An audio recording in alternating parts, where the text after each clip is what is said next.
మీకు అనిపించవచ్చేమో. ఆ 2 వారాల్లో ఇందాక నేను చెప్పినట్లుగా దేవుడు మనకు నేర్పిస్తాడు. మనం చేయాల్సిందల్లా దేవుని సన్నిధిలో మనం ఉండడమే. దేవుడు తలుచుకుంటే ఎంతసేపు అండి? ఒక వ్యక్తి యొక్క జీవితాన్ని క్షణంలో మార్చేయగలుగుతాడు. ఆయన సన్నిధిలో గడపడానికి, ఎదగడానికి మిమ్మల్ని అందరినీ కూడా మరి సిద్ధం చేసుకోవాలని ప్రభు పేరట మనవి చేస్తున్నాను. హల్లెలూయా. ఈ మీటింగ్ అయిపోయిన తర్వాత మరి మా బృందంతో మీరు మాట్లాడొచ్చు. ఎవరైతే రావాలనుకుంటున్నారో, ఎవరిని మీరు పంపించాలనుకుంటున్నారో దయచేసి తెలియజేయండి. ఈరోజు మేము వెళ్ళక ముందుగానే మేము ఇక్కడ ఉన్నాం కాబట్టి మిమ్మల్ని నేను కలవాలనుకుంటున్నాను. అయిపోయిన వెంటనే దయచేసి కలవాల్సిందిగా ప్రభు పేరట మనవి చేస్తున్నాను. చిన్న ప్రార్థన చేసుకొని మన వాక్య ధ్యానంలోనికి వెళదాం. వాక్యము చాలా మధురమైంది. దేవుడు మనతో మాట్లాడేటువంటి విషయం. దేవుడు మనతో మాట్లాడినప్పుడు మన జీవితానికి స్పష్టత ఏర్పడుతుంది. ఈరోజు దేవా నాతో మాట్లాడండి అని నువ్వు అడిగితే చాలు, దేవుడు మమ్మల్ని వాడుకుంటాడు, నీతో మాట్లాడగలుగుతాడు. ఎదురు చూపుతో ఆయన సన్నిధిలోనికి వద్దాం. ఒక చిన్న ప్రార్థన చేయండి మీకు మీరుగా. దేవా నీ సన్నిధిలోనికి వచ్చాను, ఆకలితోటి వచ్చాను, నేర్చుకోవాలనేటువంటి ఆసక్తితోటి వచ్చాను, నాతో మాట్లాడండి అని ఒక చిన్న ప్రార్థన చేద్దామా దేవుని సన్నిధిలో? ఆయన వైపు తిరుగుదాం. ఒక చిన్న ప్రార్థన దేవుని వైపు తిరిగి చేద్దాం.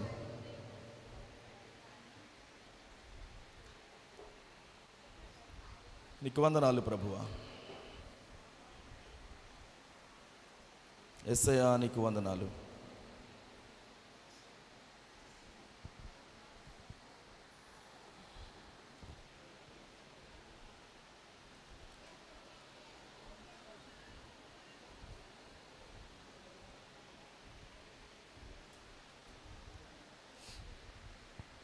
ప్రభువా, ఈ రోజున నీ సన్నిధిలో నిన్ను ఆరాధించడానికి, స్తుతించడానికి, ఘనపరచడానికి అశేషంగా కూడి వచ్చి ఉన్నటువంటి మా ప్రియులందరినీ కూడా నీ వాక్యంతో తృప్తిపరచండి. మీరు మాట్లాడండి నాయన. మేమందరము కూడా నడవలసిన మార్గంలో నడిపించండి. మేము అర్థం చేసుకునే విధానంలో మీరు మాతో మాట్లాడి సరిచేయండి. ఎవరైతే నాతో మాట్లాడండి ప్రభువా అనే ఆసక్తితో ప్రార్థిస్తున్నారో వారిని మీరు తాకవలసిందిగా ప్రార్థిస్తున్నాం. నేను కాదు ప్రభువా, పరిశుద్ధాత్మదేవా మీరే మహిమ తెచ్చుకోవలసిందిగాను, మమ్మల్ని ఒప్పింపచేసి నీ సన్నిధిలో బలపరచవలసిందిగాను ప్రార్థిస్తూ మిమ్మల్ని ఆహ్వానిస్తూ యేసు క్రీస్తు నామములో ప్రార్థించి అడిగి వేడుకొని పొంది ఉన్నాము తండ్రి. ఆమేన్. హల్లెలూయా. మనం మార్కు సువార్తలో ఒక వాక్య భాగాన్ని చదువుకుంటూ మనం ముందుకు సాగుదాం. మార్కు సువార్త 4వ అధ్యాయం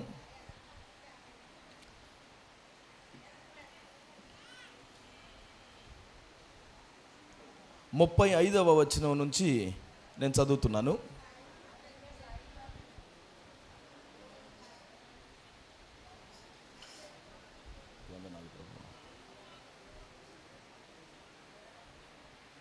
మార్కు సువార్త 4వ అధ్యాయం 35వ వచనం నుండి చివరి వరకు. 4వ అధ్యాయం 35వ వచనం నుండి చదువుతున్నాను నేను. జాగ్రత్తగా విందాం. ఆ దినమే సాయంకాలం అయినప్పుడు ఆయన అద్దరికి పోవదుమని వారితో చెప్పగా వారు జనులను పంపివేసి ఆయనను ఉన్న పాటున చిన్న దోణిలో తీసుకొని పోయిరి. ఆయన వెంబడి మరికొన్ని దోణిలు వచ్చెను. అప్పుడు పెద్ద తుఫాను రేగి ఆయన ఉన్న దోణి మీద అలలు కొట్టినందున దోణె నిండిపోయెను. ఆయన దోణె అమరమున తలగడ మీద తలవాల్చుకొని నిద్రించుచుండెను. వారు ఆయనను లేపి, బోధకుడా, మేము నశించిపోవచ్చున్నాము, నీకు చింత లేదా అని ఆయనతో అనిరి. అందుకు ఆయన లేచి గాలిని గద్దించి నిశ్శబ్దమై ఊరకుండుమని సముద్రముతో చెప్పగా గాలి అణగి మిక్కిలి నిమ్మళమాయెను. అప్పుడు ఆయన, మీరెందుకు భయపడుచున్నారు? మీరింకనూ నమ్మిక లేక ఉన్నారా అని వారితో చెప్పాను. వారు మిక్కిలి భయపడి, ఈయన ఎవరో, గాలియు సముద్రమును ఈయనకు లోబడుచున్నవని ఒకనితో ఒకడు చెప్పుకొనిరి. ఏం జరుగుతుందండి ఇక్కడ?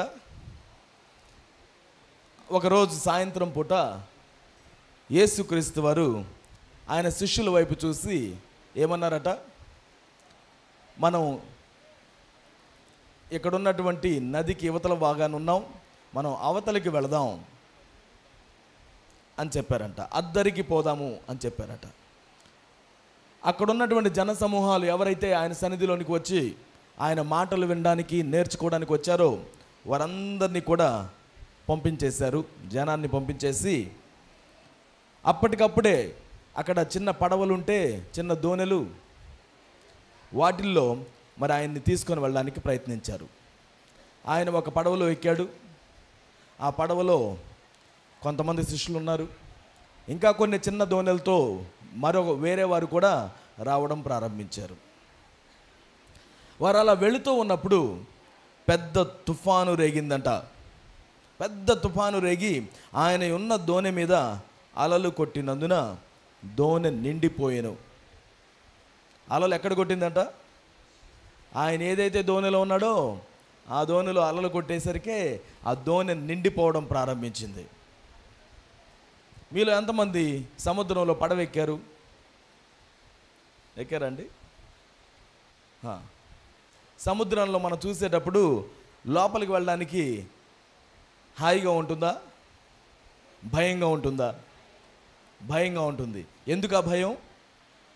అక్కడ ఉన్నటువంటి అలలు మనల్ని భయపెడతాయి. ఆ కొంచెం దూరం లోపలికి వెళ్ళాలంటే చాలా కష్టం. వెనక్కి నెట్టేస్తూ ఉంటాయి, లేకపోతే లోపలికి లాగేసుకుంటూ ఉంటాయి. ఏమైపోతుందో అర్థం కాదు, భయపడుతూ ఉంటాం.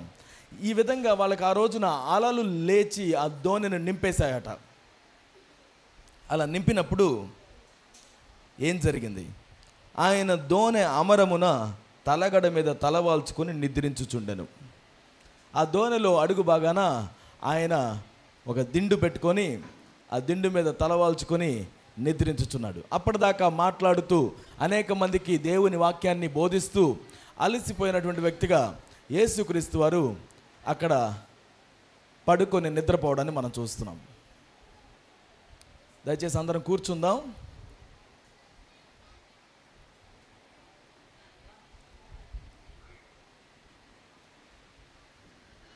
యేసుక్రీస్తు వారు ఏం చేస్తున్నారండి? పడుకొని నిద్రపోతున్నారు. ప్రస్తుతానికి మీరు ఎవరు పడుకొని నిద్రపోకండి. మీరు దోణిలో లేరు కదా. విందాం, దేవుని సన్నిధిలో చక్కగా విందాం. మధ్యలో మాట్లాడడం ఆపేసి ఇటువైపు చూద్దాం. దేవుడుగా ఆయన మనుషులను రక్షించడానికి భూమి మీదకి వచ్చినప్పుడు ఆయన చాలా కష్టపడి పరిచర్య చేశాడు. తినడానికి కూడా సమయం తీసుకోకుండా ఆయన ప్రతిదినం కూడా ఏదో ఒక ప్రాంతానికి వెళ్ళిపోతూనే వాక్య పరిచర్య చేస్తూ ఉన్నారు. ప్రజలను స్వస్థపరుస్తూ ఉన్నారు, ప్రజలకు విడుదల కలిగిస్తూ ఉన్నారు. ఆయన దేవుని సన్నిధిలో దేవుని కార్యాలు చేయడం అనే విషయం గురించి ప్రజలకు బోధిస్తూ పరలోక రాజ్యం సమీపించి ఉన్నది అని ప్రకటిస్తూ ప్రారంభించారు. ఆ రోజున ఆయన అందరితో మాట్లాడి అందరికీ బోధించి అందరికీ దేవుని వాక్యాన్ని బోధించిన తర్వాత ఆయన వచ్చి పడుకొని నిద్రపోతున్నాడు. అలలు వచ్చేసాయి, దోణిని నింపేశాయి. నింపిన వెంటనే శిష్యులు వచ్చి అంటున్నారు, ఏమంటున్నారు? ఆయన దగ్గరకు వచ్చి ఆయన నిద్ర లేపారట. నిద్ర లేపి, బోధకుడా, మేము నశించిపోవచ్చున్నాము, నీకు చింత లేదా? మేమందరం ప్రాణాలు అరచేతిలో పెట్టుకొని ఏం చేయాలో అర్థం కాకుండా ఉంటే నువ్వు ఇలా ప్రశాంతంగా ఎలా పడుకొని నిద్రపోతున్నావు? నీకేం చింత లేదా? మా ప్రాణాలు పోయేటట్టున్నాయి, నీకేం చింత లేదా అని అడిగారట. అందుకు ఆయన వెంటనే ఏం మాట్లాడలేదు, లేచాడు, గాలిని గద్దించాడు. నిశ్శబ్దమై ఊరకుండుము అని సముద్రంతో చెప్పాడు. వెంటనే గాలి అణిగింది, మిక్కిలి నిమ్మళమైపోయింది. ఒక్క మాట యేసుక్రీస్తు వారు చెప్తే వెంటనే గాలి వినింది, సముద్రం మాట వినింది. అప్పటికప్పుడుగా ఎగిసి పడుతున్నటువంటి ఆ అలలు, హోరుమని వచ్చే శబ్దాలు, ఆ తుఫాను భయపెట్టేటువంటిదంతా ఒక్కసారిగా నిమ్మళమైపోయింది. అప్పుడు ఆయన అంటున్నాడు, మీరెందుకు భయపడుతున్నారు? మీరింకను నమ్మిక లేక ఉన్నారా అని వాళ్ళతో చెప్పాడట. ఎందుకు భయపడుతున్నారు మీరు? మీకు ఇంకా నమ్మకం లేదా అని వాళ్ళని అడిగితే వాళ్ళు ఏమనుకుంటున్నారు? అప్పుడు వాళ్ళు అనుకుంటున్నారట, వీళ్ళకి ఇప్పుడు మిక్కిలి భయం వచ్చిందట. వీళ్ళకి ఆల్రెడీ భయం ఉంది, ఆ భయం కాస్త పెరిగిందంట. ఇప్పుడు వారు మిక్కిలి భయపడి, ఈయన ఎవరో, గాలియు సముద్రమును ఈయనకు లోబడుచున్నవని ఒకనితో ఒకడు చెప్పుకొనిరి. అప్పటిదాకా వీళ్ళు భయపడింది దేనికి భయపడ్డారు? ఆ గాలికి, ఆ సముద్రానికి, ఆ నీటికి భయపడ్డారు. ఇప్పుడు ఆయన ఒక మాట అనగానే అవన్నీ ఆగిపోతే ఇప్పుడు వాటికి భయపడడం మానేసి ఈయనకి భయపడడం ప్రారంభించారు. ఈయనెవరో, ఈయన ఒక మాట అంటే ఇవన్నీ మాటలు విన్నాయి. మేమేమో ఈయన దగ్గరికి వెళ్ళి పుసుక్కున్న నిద్రలేపాం. నిద్రలే మేము పోయేటట్టున్నాం, మా ప్రాణాలు అరచేతులు పెట్టుకున్నాం, నీకు ఎలాంటి చింత లేదా అని అన్నాం. ఇప్పుడు మమ్మల్ని ఏం చేస్తాడో? మిక్కిలి భయం ఏర్పడింది. దేవుని సన్నిధిలో దేవుడు ఎవరో మనం గుర్తించినప్పుడు, ఆయన శక్తిని మనం గుర్తించినప్పుడు మనకి ఏర్పడేటువంటి ఏం ఏర్పడుతుంది? మనకి భయం ఏర్పడుతుంది. ఆయన సన్నిధిలో మిక్కిలి భయం ఏర్పడుతుంది. యెషయా అనేటువంటి భక్తుడు ఒకసారి దేవుని దర్శనాన్ని కలిగినప్పుడు ఆయన ఏం చూశాడంటే పరలోకం తెరవబడ్డం చూశాడు. అక్కడ దేవదూతలు దేవుణ్ణి ఆరాధిస్తూ ఉంటే ఆయన సింహాసనము, ఆ పరిశుద్ధమైనటువంటి ఆ కార్యాలన్నిటిని చూచి విన్న వెంటనే ఈయనకి ఒక్కసారిగా వణుకు పుట్టింది, భయం వచ్చేసింది. ఆయన అంటున్నాడు, అయ్యో నాకు శ్రమ, అపవిత్రమైన జనుల మధ్యలో అపవిత్రమైన పెదవులు కలిగి నేను జీవిస్తున్నాను, నేను ప్రభువును చూశాను, నేను మరణిస్తానేమో అని భయం పట్టుకుంది. మనం పాత నిబంధనలో ఎక్కడైనా చూడండి, ఎవరికైనా దేవుని ప్రత్యక్షత కలిగింది అంటే వారు వెంటనే చాలా ఆనందంగా ఉంది అని పాటలు పాడలేదు. ఆహా సంతోషమే, పరవశమే అని పరవశించిపోలేదు. వాళ్ళకి వెంటనే భయం ఏర్పడింది. ఇదిగో నేను ప్రభువును చూశాను, నేను మరణిస్తానేమో. యాకోబు గారికి ఒకసారి పెద్ద కల వచ్చింది. ఆయన నిద్రపోతుంటే ఆ కలలో పెద్ద నిచ్చెన కనపడింది. ఆ నిచ్చెన మీద దేవదూతలు పైకి కిందకి దిగుతూ ఎక్కుతూ ఉన్నారు. ఆయన నిద్ర లేచిన వెంటనే మిక్కిలి భయపడి ఇది దేవుని మందిరము అని చెప్పాడట.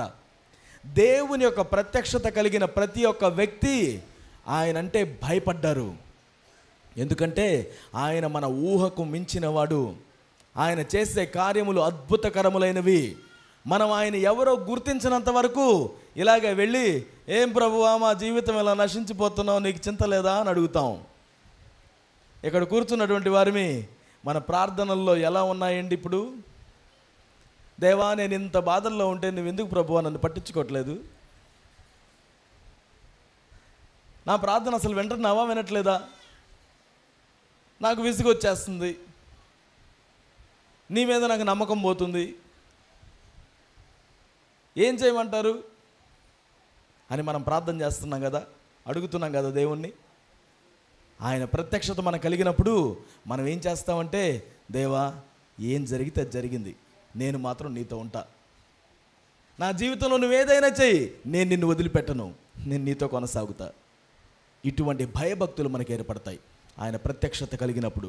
ఒకవేళ మన జీవితంలో ఈరోజు కనుక ఎవరైనా దేవుణ్ణి తక్కువ అంచనా వేస్తూ దేవుని దగ్గర మనకిష్టం వచ్చినట్టుగా మనం మాట్లాడుతుంటే మొదటగా గుర్తించుదాం, నేను అసలు ఎవరితో మాట్లాడుతున్నా నాకు అర్థమవుతుందా? ఏమండి, పెద్దవాళ్ళతోటి మన పిల్లలు ఎవరైనా మాట్లాడుతుంటే ఎలా పడితే అలా మాట్లాడిస్తామో మనం? ఏమంటాం? వెనక ముందు చూసుకునేది లేదా? పెద్ద చిన్న భేదం లేదా? ఎలా మాట్లాడుతున్నావు? వేరే వాళ్ళ పిల్లలు ఎవరైనా మాట్లాడుతుంటే ఎవరు పెంచారు నిన్ను? ఏరు మీ తల్లిదండ్రులు ఎక్కడున్నారు? ఏమా పెద్ద చిన్న తేడా లేకుండా మాట్లాడుతున్నాడు, ఇలానా మీరు పెంచేది అనుకుంటాం కదా. మరి దేవుని సమక్షంలోనికి మనం వచ్చినప్పుడు ఆయనతో ఎలా మాట్లాడుతున్నాం? ఆయన సన్నిధిలోనికి వచ్చినప్పుడు ఎలా మాట్లాడుతున్నాం?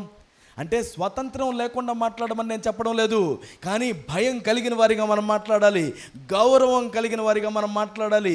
ఆయనకు మనం గౌరవం ఇవ్వాల్సినటువంటి వాడిగా ఉన్నాడు ఆయన. ఆయన రాజులకు రాజు, ప్రభువులకు ప్రభువు. మనం ఊహించగలిగిన ప్రతి దానికంటే ఆయన మహోన్నతుడైనటువంటి దేవుడు. అటువంటి దేవుని సన్నిధిలోనికి మనం వచ్చినప్పుడు ఒళ్ళు గగురుపాటుకు గురవ్వాలి. ఆయన సన్నిధిలో నేనున్నానని మనం అర్థం చేసుకున్నప్పుడు ప్రతి భయం పటాపంచలు అయిపోవాలి. ఆయన ఆ శిష్యులను చూసి అడుగుతున్నాడు, ఎందుకు భయపడుతున్నావు? ఎందుకు భయపడుతున్నావు?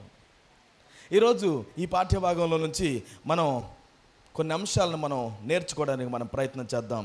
మన జీవితంలో అనేకమైనటువంటి తుఫాన్లు చెలరేగేటువంటి పరిస్థితులు మన చుట్టూ కనబడుతూనే ఉంటాయి. ఒకటి అయిపోయిన తర్వాత మరొకటి.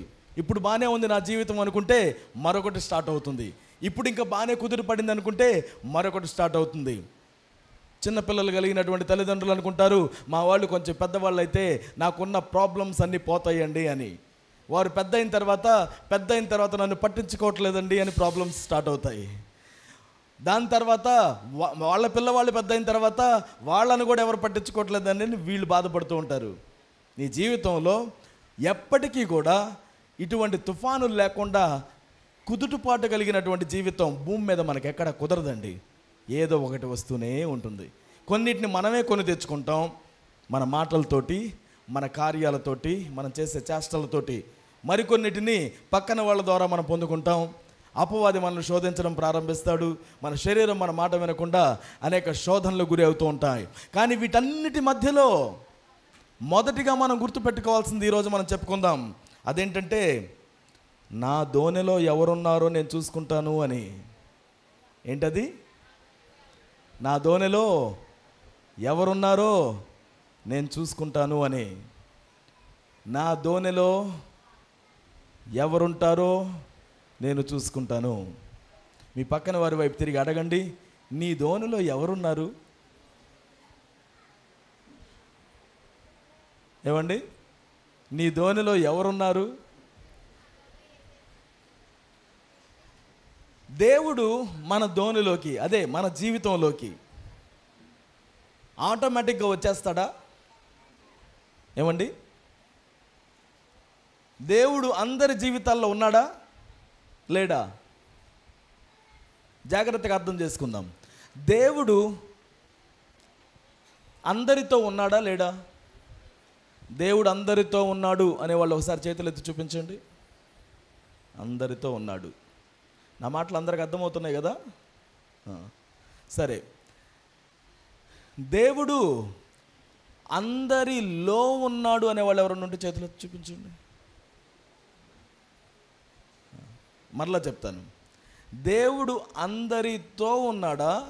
దేవుడు అందరిలో ఉన్నాడా? ఏం చెప్తున్నారు నాకు అర్థం కావట్లేదు. చాలామంది ఉన్నాం కదా, మరలా చేతులు ఎత్తి చూపిద్దాం. దేవుడు అందరితో ఉన్నాడనేవారు ఒకసారి చేతులు ఎత్తి చూపించండి.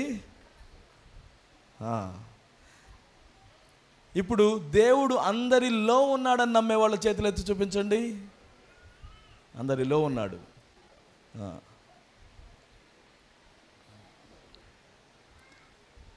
అందరితో ఉండడం ఏంటి? అందరిలో ఉండడం ఏంటి?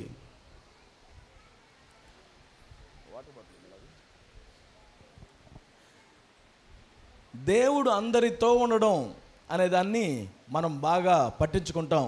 క్రిస్మస్ సందర్భంలో మనం చెప్పుకుంటాం, ఆయన పేరేంటి? ఇమ్మానుయేల్. ఇమ్మానుయేలు అంటే దాని అర్థం ఏంటి? దేవుడు మనకు తోడు. దేవుడు మనకు అందరికీ కూడా తోడుగా ఉన్నాడు. ఇప్పుడు ఈ బాటిల్లో ఉన్న నీళ్లు నాతో ఉన్నాయా నాలో ఉన్నాయా? నాతో ఉన్నాయి. నేను కొంచెం తాగుతాను.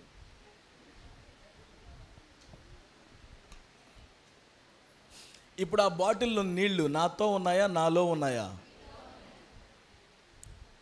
నాతో ఉండడం నాలో ఉండడం రెండు ఒకటేనా? నాతో ఉన్నప్పటికీ కూడా నాలో ఉండాలంటే ఏం చేయాలి నేను? దేవుడు మనతో ఉండడం, దేవుడు మనలో ఉండడం రెండు ఒకటేనా? కాదు కదా. ఇప్పుడు చెప్పండి, దేవుడు మీతో ఉన్నాడా? దేవుడు మీలో ఉన్నాడా? నా దోణిలో ఎవరున్నారు? నీకు ఎలా తెలుసు నీ దోణిలో యేసు ఉన్నాడని? ఎలా తెలుసు? అక్కడ అనేకమైన చిన్న పడవలు ఉన్నాయంట, చిన్న దోణిలు. వాటిల్లో యేసు ఒక దోణిలో ఉన్నాడు. ఇక్కడ చాలా దోణిలు ఉన్నాయి. ఈ దోణిలో యేసు ఏ దోణిలో ఉన్నాడు? గమనించండి, సర్వ సృష్టికి కూడా దేవుడు తోడై ఉన్నాడు. ఆయన కలుగ చేశాడు. ఆయన మాటను బట్టి సమస్తము కూడా ఉద్భవించాయి. మనిషిని దేవుడు సృష్టించాడు తన రూపంలో, తన పోలిక చొప్పున. ఆయన తన చేతులతో, స్వహస్తాలతో మనల్ని సృష్టించాడు. మనందరికీ దేవుడు తోడుగా ఉన్నాడు. దానికి నీ ప్రమేయం ఏం అవసరం లేదు. నువ్వు దేవుడిని నమ్ముతున్నావా, నమ్మడం లేదా, దేవునితో నీతో ఉండడానికి అది సంబంధం లేదు. దేవుడు మనందరికీ తోడుగా ఉన్నాడు. ఈ పాలకొల్లు ప్రాంతంలో ఇక్కడ ఉన్నటువంటి వారితో దేవుడు ఎలా ఉన్నాడో బయట ఉన్న వారితో కూడా దేవుడు అలానే ఉన్నాడు. ఈరోజు ఈ ప్రాంతంలో వర్షం పడితే మీ ఇళ్ళ మీదనే పడుతుందా? అందరిళ్ళ మీద పడుతుంది కదా. నీతిమంతుల మీదను అనీతిమంతుల మీదను, వారు మంచివారైనా చెడ్డవారైనా ఎలాంటి వారైనా ఎటువంటి తారతమ్యం లేకుండా దేవుడు అందరినీ కూడా సుభిక్షంగా పరిపాలిస్తున్నాడు. సమస్తాన్ని దేవుడు మనకు అందిస్తున్నాడు. దాన్ని బట్టి దేవునికి వందనాలు. హల్లెలూయా. దేవుడు మనందరికీ చేస్తున్నాడు. ఆయన మనందరికీ తోడుగా ఉన్నాడు. కానీ దేవుడు మనలో ఉండాలి అంటే మాత్రం మనం చేయాల్సింది ఏంటంటే, నా జీవితంలోనికి రండి అని ఆయన్ని ఆహ్వానించాలి. ప్రకటన గ్రంథం 3వ అధ్యాయంలో మనం చదువుతాం. ఏం చదువుతాం? నేను తలుపు నొద్ద నుండి ఏం చేస్తున్నాను? తట్టుతున్నాను. తలుపు తట్టడం అలవాటు ఉందండి? కొంతమంది తలుపులు తట్టడాలు అలవాటు ఉండవు. అలా ఓపెన్ చేసుకొని వచ్చేస్తూనే ఉంటారు. అప్పుడు మేమేం చెప్తుంటామంటే, అది మర్యాద కాదండి అని చెప్తాం. ఎలా పడితే అలాగా, అది నీ ఇళ్ళు అయినప్పటికీ కూడా, లోపల ఎవరైనా ఉన్నప్పుడు అది మన పిల్లలైనప్పటికీ కూడా ఏదో అలా ఓపెన్ చేసేసుకొని లోపలికి వెళ్ళిపోవడం మర్యాద కాదండి అని నేర్పిస్తాం. మన దేవుడు మర్యాదస్తుడు. 3వ అధ్యాయం ప్రకటన గ్రంథం 20వ వచనం, ఇదిగో నేను తలుపు నొద్ద నిలుచుండి తట్టుచున్నాను. ఎవడైనను నా స్వరము విని తలుపు తీసిన ఎడల నేను అతని యొద్దకు వచ్చి అతనితో నేనును నాతో కూడా అతడును భోజనము చేయుదుము. దీని సందర్భం వేరు, ఈ వాక్యాన్ని యొక్క సందర్భం వేరు. కానీ ఇక్కడ ఆయన యొక్క మర్యాదను గురించి మనం అర్థం చేసుకోవచ్చు. మన దేవుడికి ఏది అడ్డం కాదు. ఆయనకి ఎవరో తలుపులు తీయాల్సిన అవసరం లేదు. ఆయన సమస్తమును సృజించినటువంటి వ్యక్తి. అయినప్పటికీ కూడా నా దేవుడు ఏం చేస్తాడంటే తలుపు తట్టుతాడట. నేను రావచ్చా నీ ధోనిలోనికి, నీ ఇంటిలోనికి, నీ హృదయంలోనికి, నీ జీవితంలోనికి నేను ప్రవేశించొచ్చా అని దేవుడు అడుగుతున్నాడట. ఎవరైనా తలుపు తీస్తే నేను లోపలికి వచ్చి నీతో నివాసం చేస్తాను, నీతో కలిసి భోజనం చేస్తాను, నేను నీతో కలిసి సమయాన్ని గడుపుతాను అని దేవుడు పిలుస్తున్నాడు. ఒకవేళ ఎవరమైనా అవును ప్రభువా నేను తలుపులు తెరుస్తున్నాను, నా జీవితంలోనికి రండి, నా జీవితంలో మీరుండండి, నేను మీతో పాటుగా భోజనం చేస్తాను, నేను మీతో పాటుగా సహవాసం చేస్తాను అని ఇష్టపడితే ఆయన నీ జీవితంలోనికి వస్తున్నాడు. అప్పుడు దేవుడు నీతో ఉన్నాడా, నీలో ఉన్నాడా? నీలోనికి ఉండడం జరుగుతుంది. ఈరోజు మనలో ఎవరమైనా ఎంతమందివి దేవుడిని నా జీవితంలోనికి రమ్ము అని ఆయన ఆహ్వానించిన వారు ఉన్నాం? దేవుణ్ణి నేను ఆహ్వానించానండి నా జీవితంలోనికి, ఆయన నాలో ఉన్నాడు అని చెప్పగలిగిన వాళ్ళు ఎవరన్నా ఉంటే ఒకసారి మీ చేతులు ఎత్తి చూపించండి. దేవా నీకు వందనాలు, ఇంతమంది జీవితాల్లో మీరు నివసిస్తున్నందుకు వందనాలు. మన దేవుడు లోపలికి రావడం అంటే ఒక దయ్యం పట్టినట్టు దేవుడు నిన్ను పట్టడం కాదు. ఇది ఒక దురాత్మ ఒక వ్యక్తిని ఆవహిస్తే ఆ వ్యక్తికి తన గురించినటువంటి చలనం మర్చిపోతారు, తాము ఏం చేస్తున్నారో తెలియకుండా ఉండిపోతారు. దురాత్మ వదిలిన తర్వాత నాకేమైంది, నాకేది గుర్తులేదు అని అంటూ ఉంటారు. మన దేవుడు దురాత్మలాగా మనల్ని పట్టడు. ఆయన చాలా మర్యాదగా నువ్వు కోరుకుంటే నీ జీవితంలోనికి ప్రవేశిస్తాడు. నిన్ను నిద్రపుచ్చడు, నిన్ను ఎదిగింప చేస్తాడు. నీతో ఉండాలని వచ్చినటువంటి దేవుడు నిన్ను వదిలిపెట్టి ఎప్పుడు ఎక్కడికి వెళ్ళడు.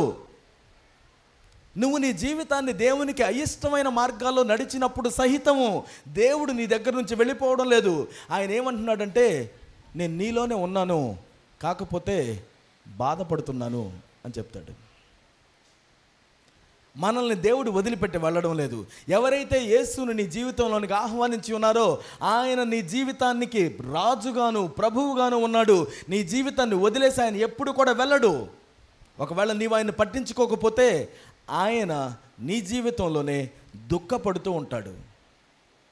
పరిశుద్ధాత్మను దుఃఖపరచకుడి అనే వాక్యం మనకు బోధిస్తుంది. నీ జీవితంలో ఉన్నటువంటి ప్రభువు సంతోషంగా నిన్ను పరిపాలన చేసే విధంగా ఉన్నాడా లేకపోతే దుఃఖపడుతూ ఉన్నాడా అనేది మనం చెక్ చేసుకోవాల్సిన అవసరం ఉంది.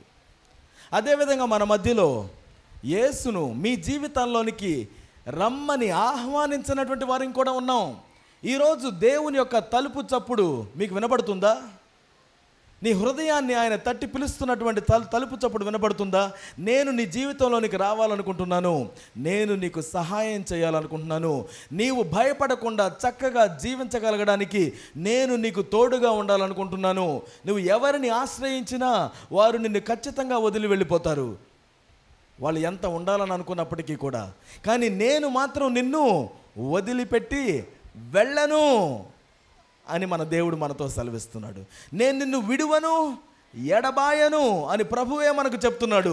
ఈరోజు ఆయనను అలా శ్రద్ధ కలిగినటువంటి దేవుణ్ణి నీ జీవితంలోనికి ఆహ్వానించడానికి నీకు ఇష్టమైతే నువ్వు చేయాల్సిందల్లా, ప్రభు అయిన యేసు నా జీవితంలోనికి రండి, నన్ను పరిపాలించండి, నీకు ఇష్టం వచ్చినట్టుగా నేను జీవిస్తాను, నన్ను నడిపించండి అని అడగడం మాత్రమే. నేను కొంచెం మంచిగా జీవించిన తర్వాత వస్తానండి అనుకుంటారు కొంతమంది. నీకు నువ్వుగా మంచిగా జీవించలేవు కాబట్టే ఆయన అవసరం నీకుంది, నాకుంది. భూమి మీద ఉన్న ప్రతి మానవుడికి దేవుని అవసరం ఉంది.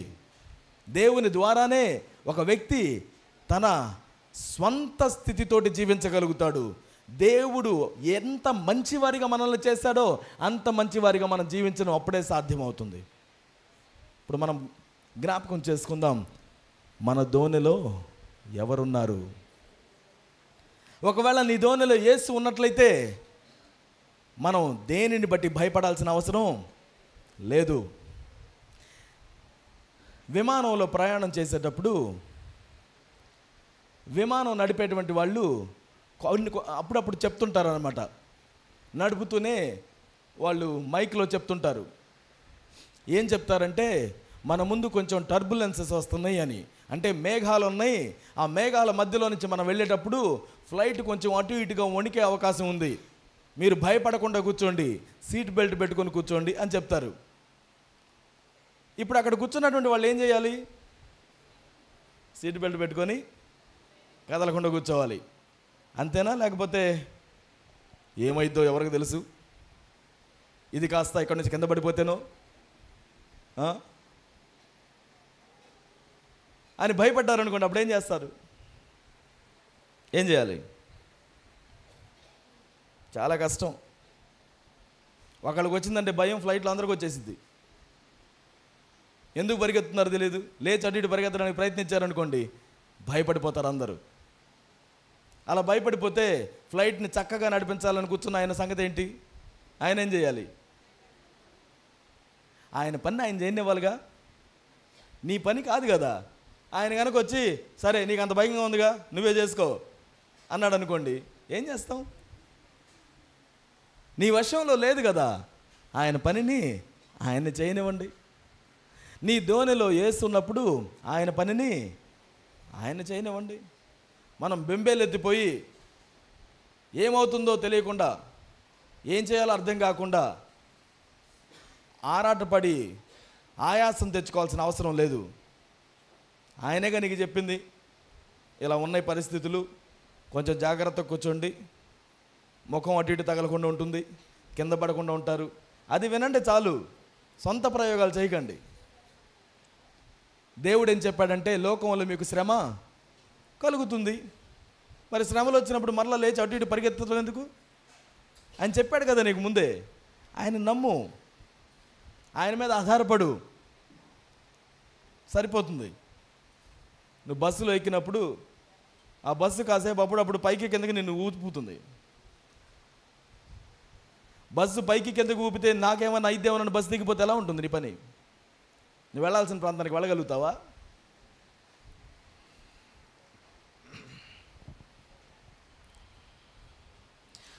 ఇశ్రాయేలీలు దేవుడి మాట చొప్పున మోషేని దేవుడు ఎన్నుకున్నప్పుడు ఆయన మోషే ద్వారా ఇశ్రాయేలీయుల్ని వారి దాసత్వంలో నుంచి, బానిసత్వంలో నుంచి బయటికి తీసుకొస్తానని చెప్పాడు. వారు ఆ ప్రాంతంలో 400 సంవత్సరాల నుంచి ఉన్నారు. 75 మందిగా వెళ్ళినటువంటి వీళ్ళు 6 లక్షల మంది కంటే ఎక్కువ మందిగా మారారు ఆ 400 సంవత్సరాల్లో. వాళ్ళందరూ కూడా విసిగిపోయారు. ఆ దేశంలో వాళ్ళకి స్వాతంత్ర్యం లేదు. దేవుడు మోషేని పంపించి వారిని బయటికి తెచ్చినప్పుడు వారు ఎంతో సంతోషంతో బయటికి నడవడం ప్రారంభించారు. కొంత దూరం వెళ్ళారో వెళ్ళలేదో వారి వెనక మరలా వారిని తరుముతూ సైన్యం ప్రారంభమైంది. వారిని చూసి వీరు భయపడిపోయి అటు ఇటు పరుగులెత్తడం ప్రారంభించారు. అలా ప్రారంభించినప్పుడు దేవుడు మోషే ద్వారా ఒక మాట వారితో మాట్లాడతాడు. నిర్గమకాండము 14వ అధ్యాయం 14వ వచనం.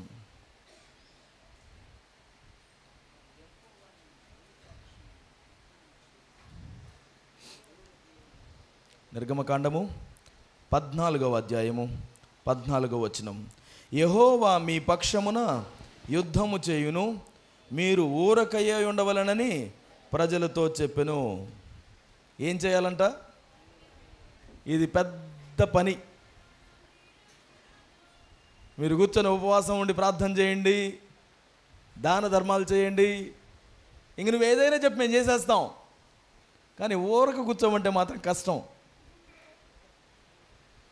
వెనకేమో వాళ్ళు చంపేస్తామని పెద్ద పెద్ద కేకలతోటి బల్లాలు పట్టుకొని వస్తున్నారు గుర్రాల మీద.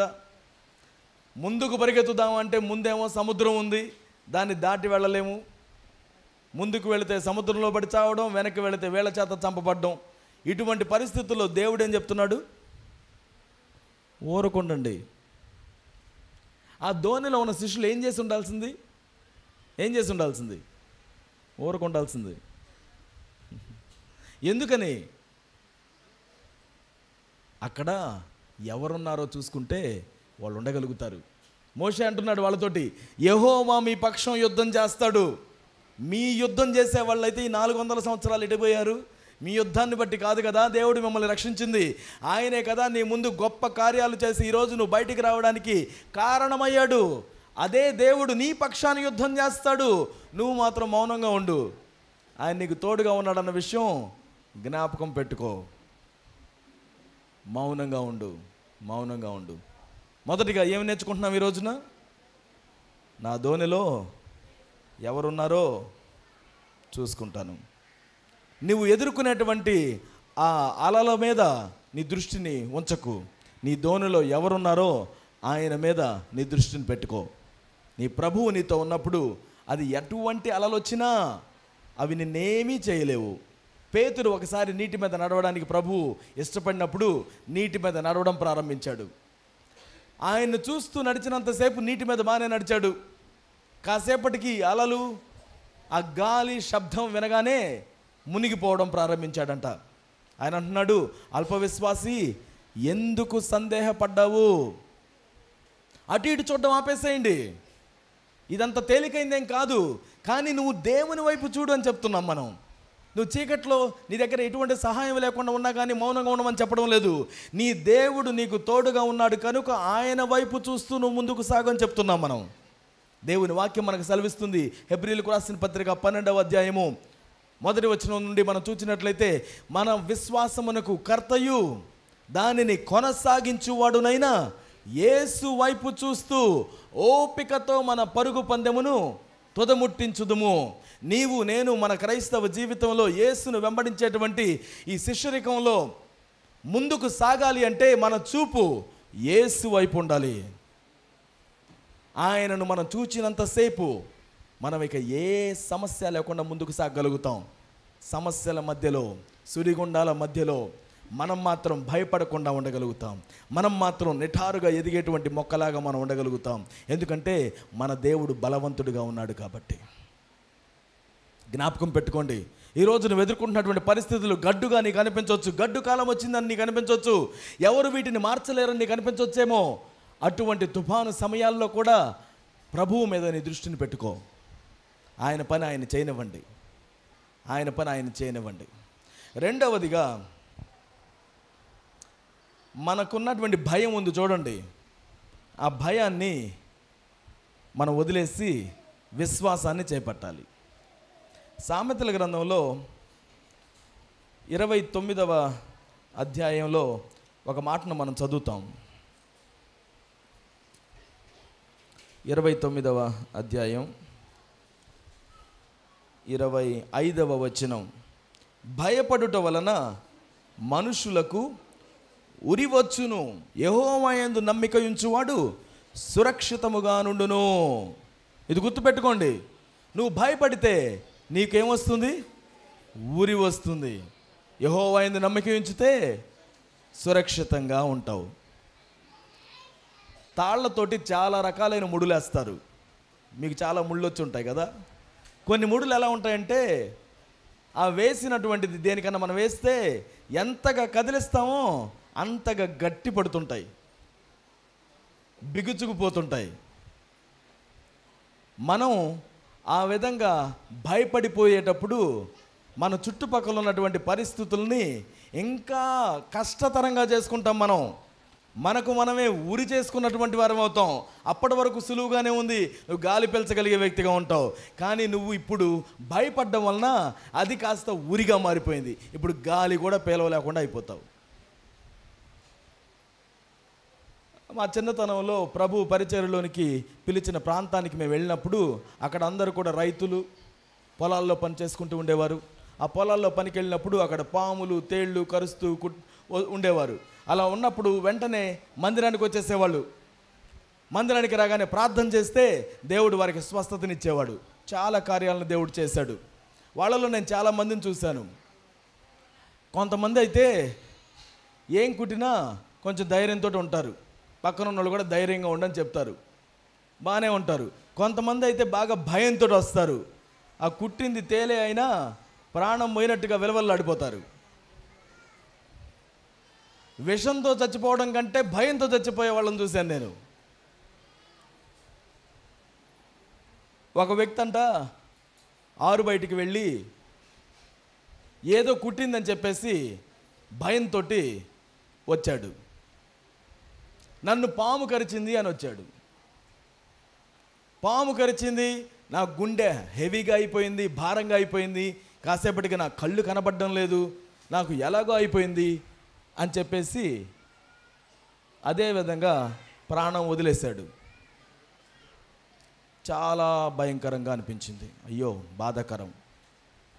ఎక్కడ పాము కరిచిందో అని చెప్పేసి ఆ ప్రాంతానికి వెళితే అక్కడ ఆయన చూసింది ఏంటిదంటే, ఆయన మొలతాడు నుంచి జారిపడినటువంటి వెండి మొలతాడు. అదే వెండి మొలతాడు ఉందంట ఆయనకి. ఆ వెండి మొలతాడు జారి కింద పడింది. ఆ తళతళ మెరుస్తుంది. ఈయనకి ఏదో కుట్టినట్టు అనిపించింది. ఆ భయంతో చచ్చిపోయాడు ఈయన. ఈయనకి ఏది కుట్టలేదు, ఈయన శరీరంలో ఎలాంటి విషం లేదు. భయం. నీ భయం నీకు ఉరి అవుతుంది. నువ్వు భయపడితే నీకేమన్నా మారుతుందా నీ పరిస్థితుల్లో?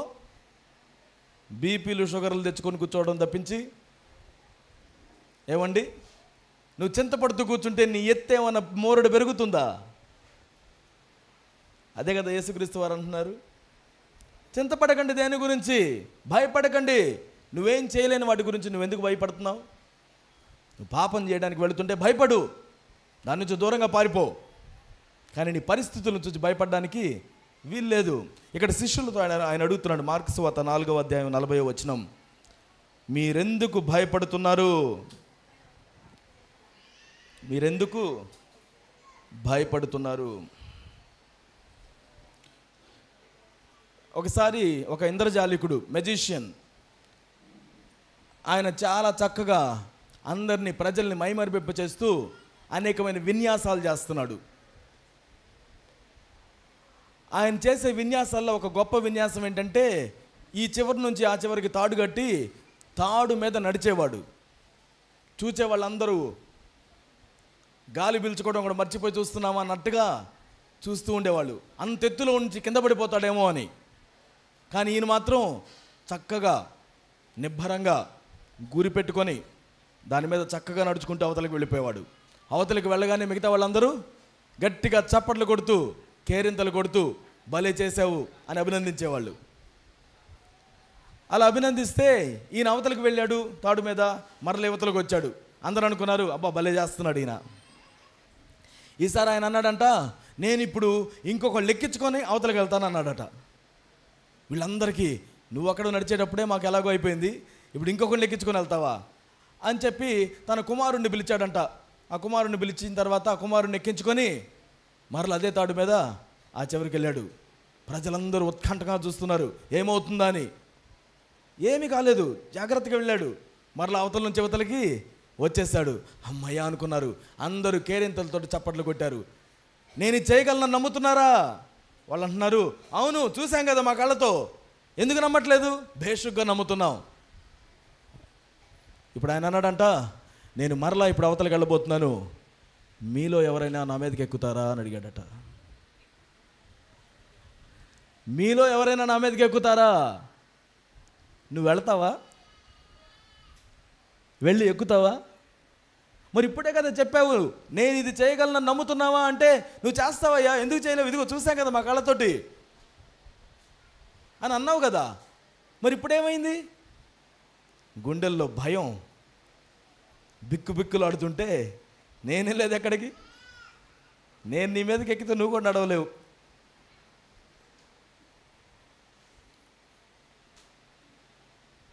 దేవుని నమ్మడం ఒక ఎత్తు అయితే భయపడకుండా ఉండడం ఇంకొక ఎత్తు. నువ్వు నమ్ముతున్నావు ఆయన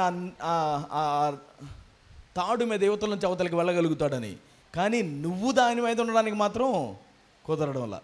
ఇంకొకళ్ళు నీ పక్కన వాళ్ళు వెళ్ళి ఎక్కుతామంటే చప్పట్లు కొడతాం వల్ల, కమాన్ నీకు కూడా చాలా ధైర్యం ఉంది ఎక్కువ, కానీ నువ్వు వెళ్ళమంటేనే కష్టం. నీ జీవితంలో నా జీవితంలో ప్రభువుతో మనం నడిచేటప్పుడు మనం ఎదుర్కొనేటువంటి విషయాలు చాలా ప్రమాదకరంగా మనకు అనిపించవచ్చు. అయినప్పటికీ కూడా ప్రభువు మీద మనం నమ్మకాన్ని కలిగి ఉందాం, భయాన్ని వదిలిపెట్టేద్దాం. ఇందాక మనం అనుకున్నాం పేతురు గురించి, నీటిలో నడవగలిగిన వానిగా దేవుడు తను చేస్తే నడిచినంతసేపు నడిచి భయపడడం ప్రారంభించాడు, సందేహపడడం ప్రారంభించాడు, మునిగిపోతే నా గతేమవుతుంది అని ప్రారంభించాడు, మునిగిపోవడం ప్రారంభించాడు.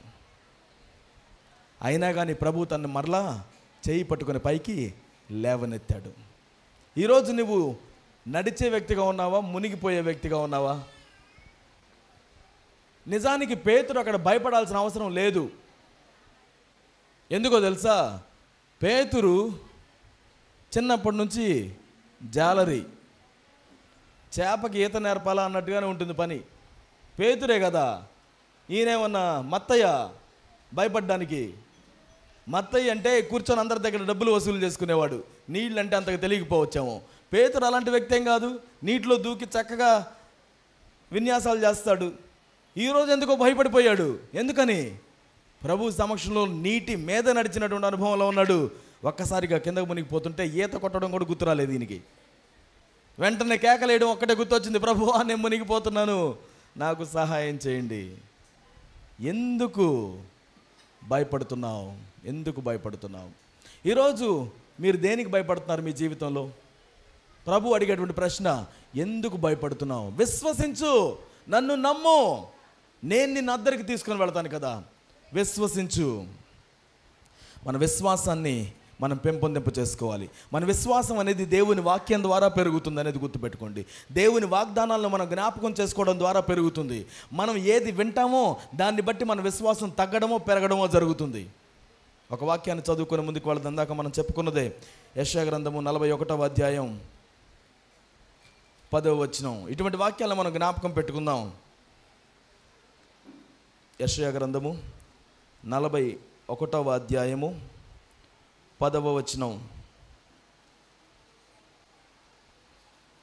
నీవు నా దాసుడవనియు నేను నిన్ను ఉపేక్షింపక ఏర్పరచుకొంటిననియు నేను నీతో చెప్పి ఉన్నాను, నీకు తోడై ఉన్నాను. నాతో పాటు ఈ మాటలు చెప్పండి. భయపడకుము, నేను నీ దేవుడనై ఉన్నాను. దిగులు పడకుము, నేను నిన్ను బలపరుతును. నీకు సహాయము చేయువాడను నేనే. నీతి అను నా దక్షిణ హస్తముతో నిన్ను ఆదుకొందును. గమనించండి, ఈ మాటలు మనకి గుర్తుండాలి. నాకు సహాయం చేసేవాడు నా దేవుడే.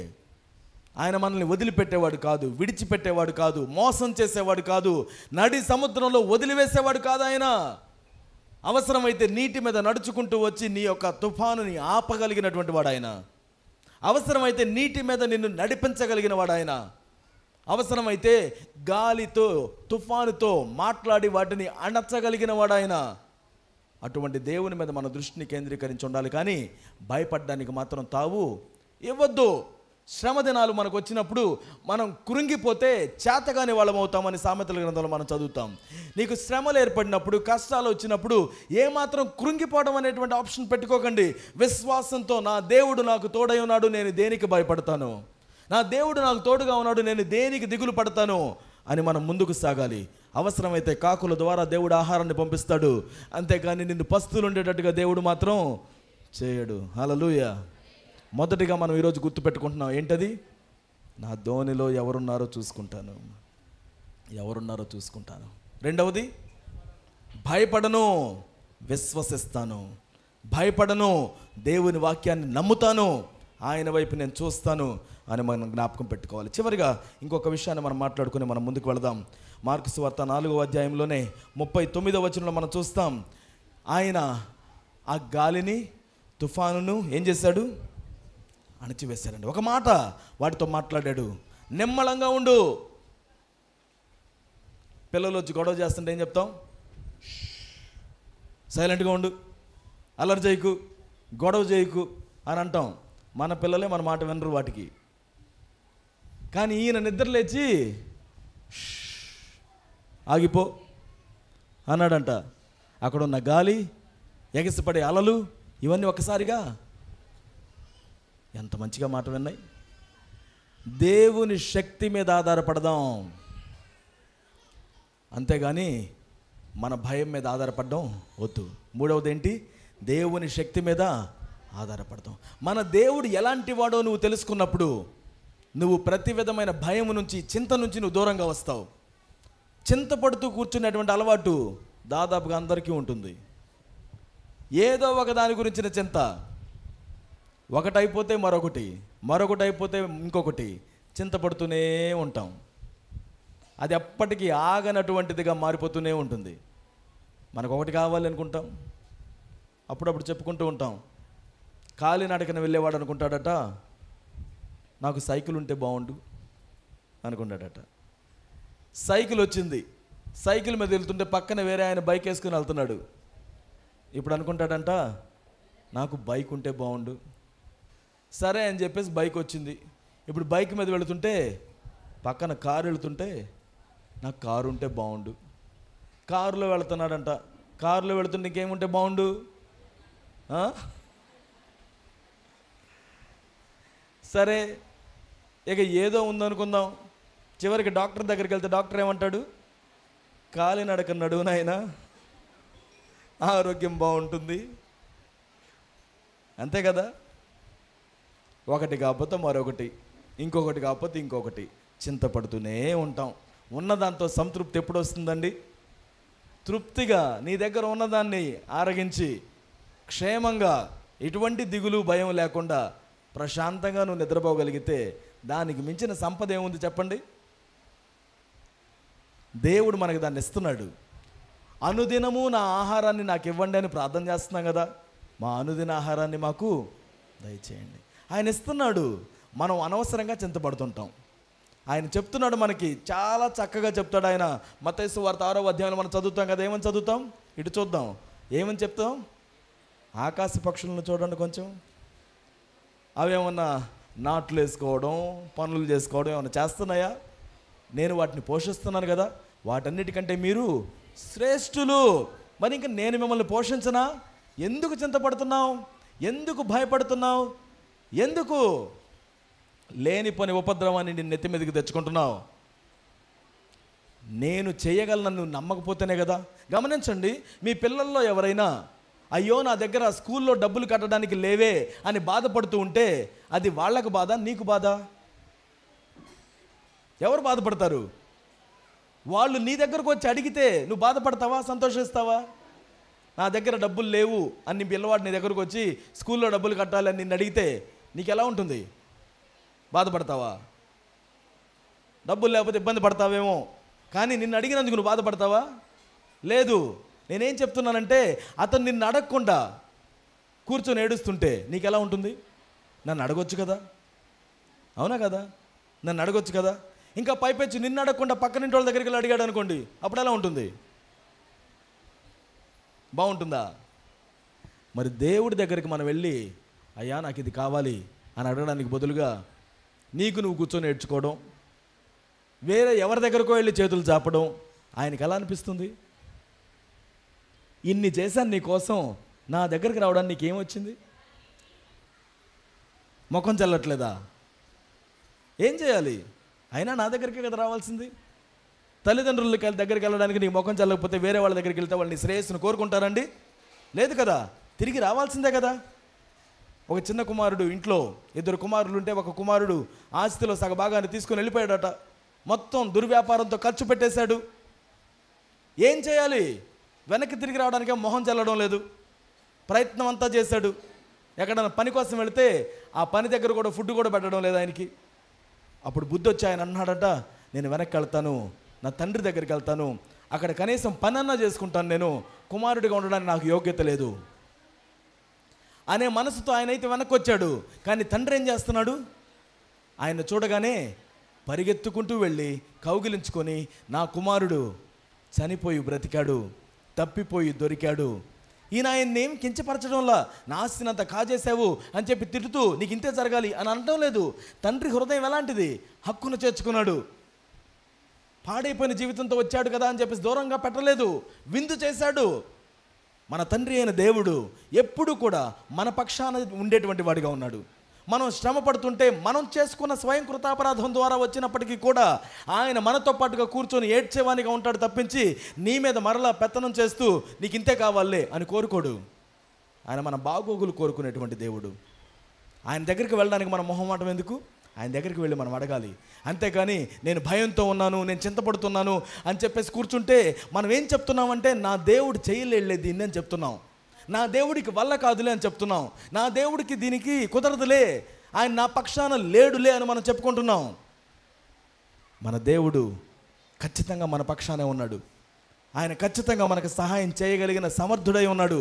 ఆయనకు అసాధ్యమైనది ఏది కూడా లేదు అన్న విషయాన్ని మనం జ్ఞాపకం చేసుకోవాలి. ఈరోజు నేను చింతపడకుండా ఉంటానని తీర్మానం మనం చేసుకుందాం. సమస్య ఏదైనప్పటికీ కూడా నేను దిగులు పడ్డం ఆపేస్తానని మనం నిర్ణయం తీసుకుందాం. ఎందుకని? నా దేవుడు నాకు తోడుగా ఉన్నాడు. ఆయన శక్తిమంతుడు, సర్వశక్తిమంతుడు. ఈ మాట చెప్పండి, సర్వశక్తిమంతుడు. అంటే ఆయనకు మించినటువంటి శక్తి కలిగిన వారు ఎవ్వరూ లేరు అని. అంత బలమైన దేవుడు మనకి తోడుగా ఉంటే మనం చేయాల్సింది ఏంటో తెలుసా? ఆనందగానం చేయాలి. అందుకే కీర్తనకారుడు అంటాడు, మనకు బలమై ఉన్న దేవునికి ఆనందగానము చేయుదము. నా దేవుడు బలవంతుడు అని మనం జ్ఞాపకం పెట్టుకోవాలి. ఒకసారి మరి యేసుక్రీస్తు వారిని నమ్మిన తర్వాత ఆయన శిష్యులను ఏర్పాటు చేసుకున్నాడు. ఆ శిష్యులు మనలాంటి వాళ్ళే.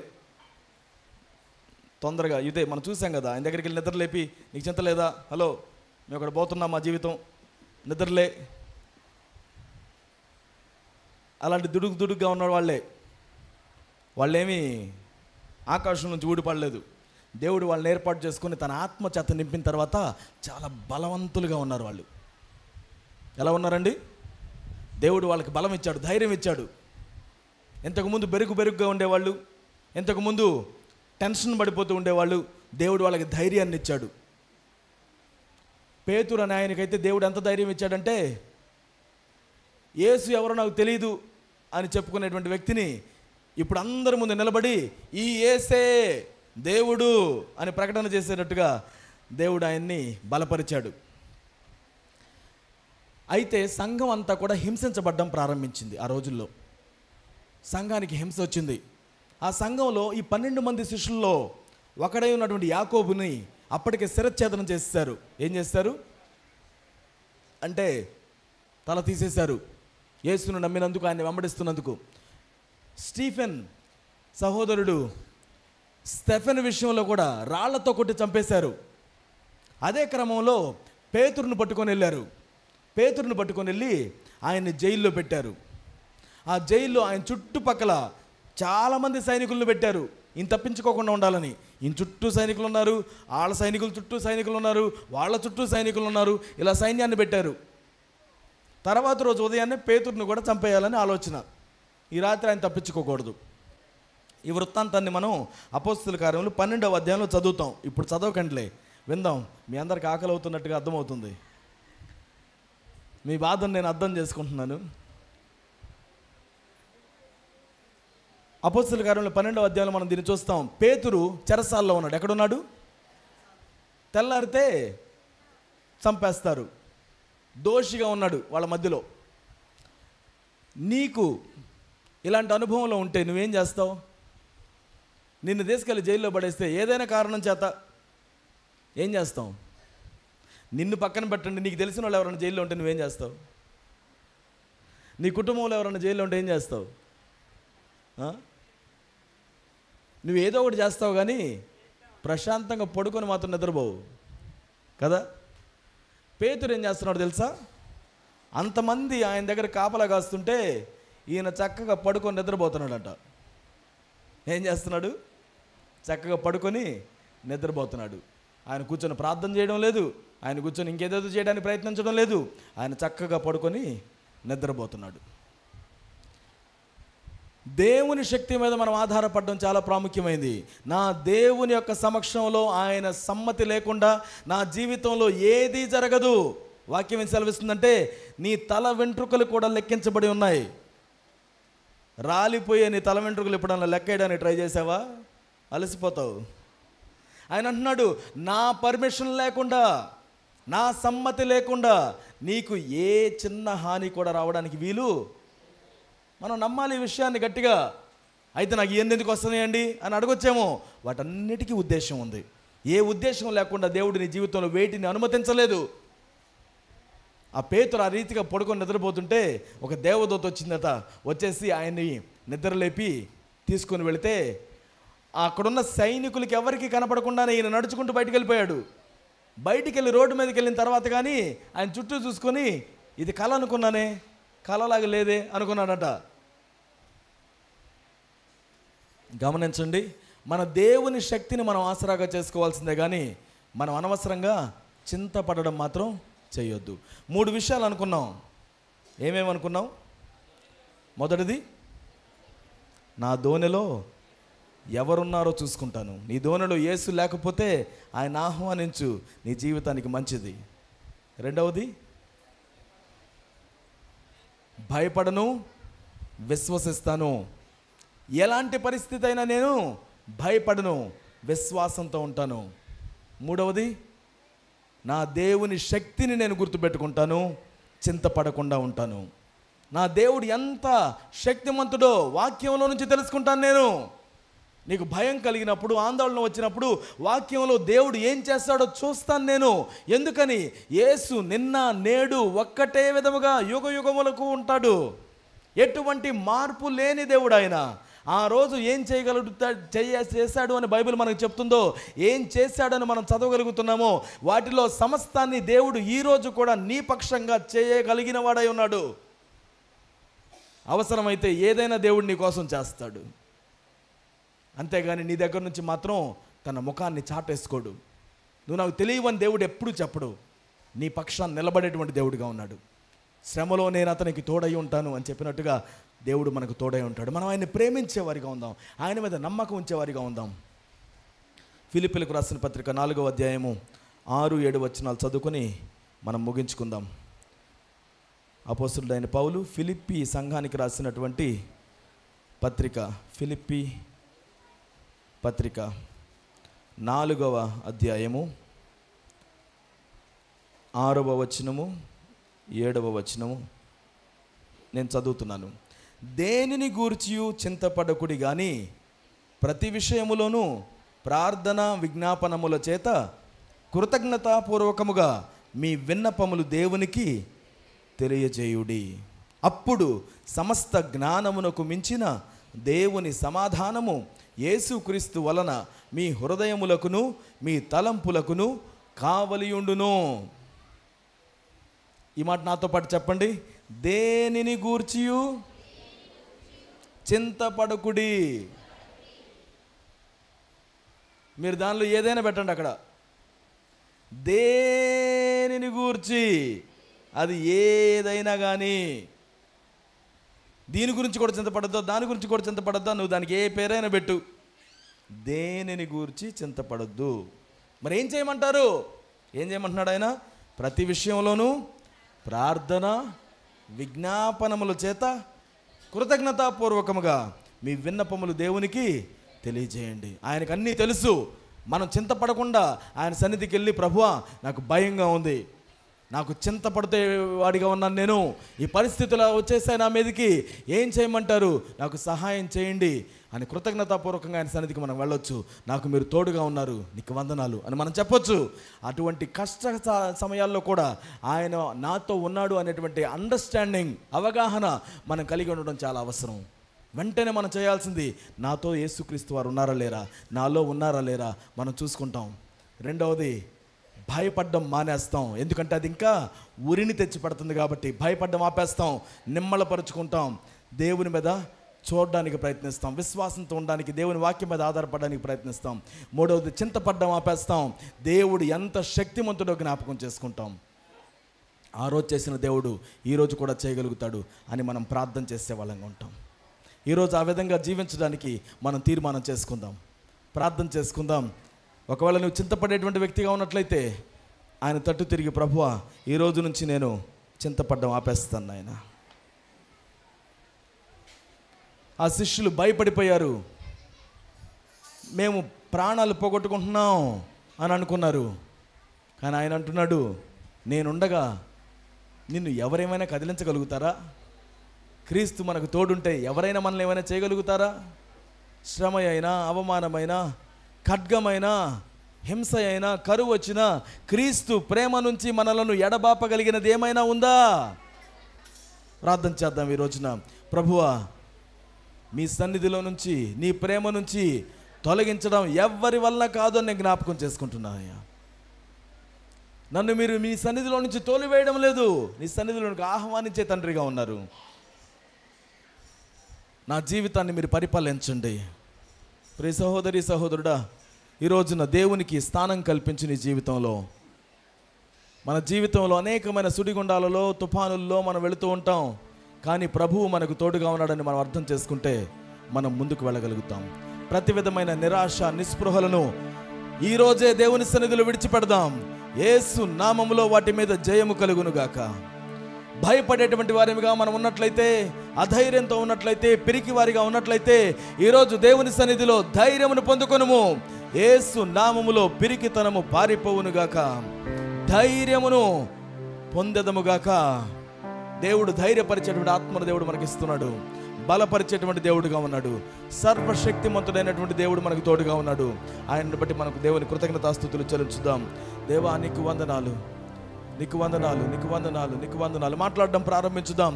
నీ మీద నేను ఆనుకుంటాను ప్రభువా, నీ వైపు నేను చూస్తాను నాయన. ఈరోజు ఇక్కడ ఉన్నటువంటి వారిలో ఈరోజే నా జీవితంలోనికి యేసు రావాలని కోరుకుంటున్నాను. ఇంతకు ముందు ఎప్పుడు దేవుడిని నా జీవితంలోనికి ఆహ్వానించలేదు, బట్ ఈరోజు నేను ఆహ్వానిస్తున్నాను. యేసు నా జీవితంలోనికి రండి, నన్ను పరిపాలించండి అని అడగాలనుకుంటున్నాను అని మీలో ఎవరైనా దేవుని వైపు తిరుగుచున్నట్లయితే ఒక క్షణం మీ చేతులు ఎత్తి చూపిస్తారా? ఇంతకు మునుపు నేను దేవుణ్ణి ఎరిగి ఉన్నాను అనేవాళ్ళు కాదు, ఈరోజు మొట్టమొదటిసారిగా యేసుక్రీస్తు నా జీవితంలోనికి రమ్మని నేను అడుగుచున్నానయ్యా అనేవాళ్ళు ఎవరైనా ఉన్నట్లయితే చేతులు ఎత్తినటువంటి వారిని లేచి నిలబడదామా? మీకోసం చిన్న ప్రార్థన చేయాలని ఆశపడుతున్నాం. ఈ రోజే మొట్టమొదటిసారిగా ప్రభువుని నా జీవితంలో ఉండమని పిలుస్తున్నాను నేను అనేటువంటి వారిని ఈ ప్రార్థన చేద్దాం. ప్రభువా నా జీవితంలోనికి రండి, పరలోకమును వదిలిపెట్టి భూమి మీదకి నా కోసమే వచ్చావు, నా జీవితంలోనికి రండి, నాలో నివాసం చేయండి, నేను నీకు లోబడడానికి ఇష్టపడుతున్నాను, నీతో నడవడానికి ఇష్టపడుతున్నాను. నన్ను పరిపాలించండి, నాకు యజమానిగా ఉండండి. నా పాపములను క్షమించినందుకు వందనాలు, నిత్య జీవాన్ని నాకు ఇస్తున్నందుకు వందనాలు. నీతో నేను జీవిస్తాను, నన్ను నడిపించండి. దేవునికి వందనాలు చెప్దాం. ఈ సమయంలో నీవు ఆయనకు నీ జీవితంలో స్థానాన్ని కల్పించి ఉన్నావు. ఆయన నిన్ను ముందుకు నడిపించేవాడై ఉన్నాడు. ఆయనకు నీ జీవితంలో స్థానాన్ని కల్పించావు కాబట్టి దేవుడు నిన్ను బలపరచబోతున్నాడు. ఆయనకు దేవుడికి నీ స్థానం కల్పించావు కాబట్టి నీ జీవితంలో దేవుని కార్యాలు చూడడం ప్రారంభిస్తావు. దేవునికి వందనాలు చెల్లించుదాం. ఈ సమయంలో మనకున్న ప్రతి భయాన్ని ఆయన సన్నిధిలో ఆయనకి చెప్పేసి వదిలేసేద్దాం. విశ్వాసంతో మనం ముందుకు సాగుదాం, ధైర్యంతో ముందుకు సాగుదాం, ఆనందంతో మనం ముందుకు సాగుదాం.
యేసయ్యా నన్ను మన్నించండి. మన్నించుము, నన్ను మన్నించుము, మన్నించుము, నన్ను మన్నించుము, మన్నించుము, నన్ను మన్నించుము, మన్నించుము, నన్ను మన్నించుము, మన్నించుము, నన్ను నీకోసం మండేటువంటి వాడిగా అభిషేకించు, అయ్యా నన్ను ఆ చేయి పట్టుకుని లేవనెత్తండి. అభిషేకించు, నన్ను అభిషేకించు, నన్ను అభిషేకించు, మండించుము, నన్ను చూసే అడుగుదామా? మండించుము, నన్ను మండించుము, మండించుము, నన్ను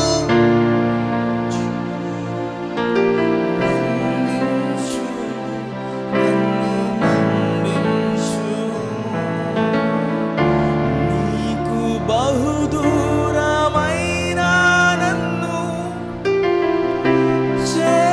చేరదీసిన నా తండ్రి, నీకు బహుదూరమైన నన్ను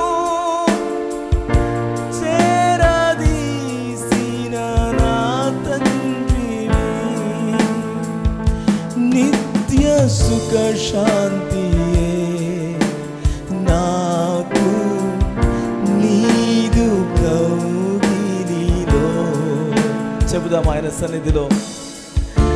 నిత్య సుఖ శాంతియే నాకు నీదు కౌగిలిలో,